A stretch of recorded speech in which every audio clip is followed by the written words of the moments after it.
Jonne uutisista tässä päivää. Eräs Jonne voitti toisen Jonnen nyrkkeilyottelussa. Kai silleen sit meni. Minä olen Vesa ja minä puhun hanasomi ja minä olen syntynyt jossain ihan hevopersässä ja minä voitin sen nyrkeilyn ja minä voitin tämän huoneen ja tämä korukin tuli juuri siitä. Joten minä olen tällainen nyrkeilymestari ja sellainen, mutta annan puheenvuoron hänelle. Ja se sinä vain minä. Voitte kai, että me ollaan kaikki Jonneja. Niin, minä olen Jonne Mesari. Eli Jonne on aina hevoperseessä gododin. Niin minäkin olen hevonperseestä. Mä en muista mistä hevonperseestä. Niin, jatka vain. Mitäs muuta mulla olikaan? Eilen minä voin... Meillä on niinku 15 vaan subbaa ja sitten subbat pitää nyt lisää. Hyvänen aika. Subba. Subba. Älä unsubba. Älä unsubba.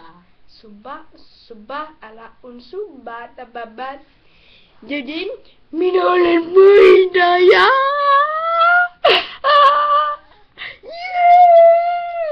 Minä käyn missässä? Taas sillä tulee kovat päästöt.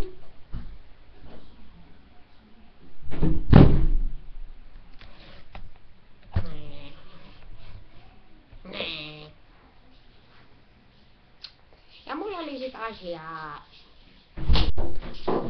Minä juhlin voittoani ja saat. Ulikin vaikka. Oi jässä! Kysy vaikka! Eräs Jonne.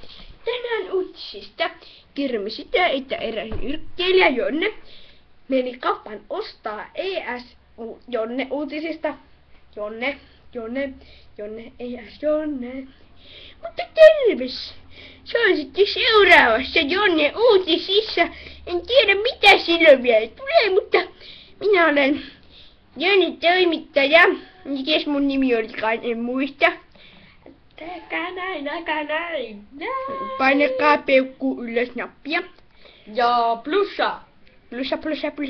Paina plussa mieluummin. Jos tykkäsit, paina tykkää nappia. Jos et tykännyt, niin paina tykkää nappia.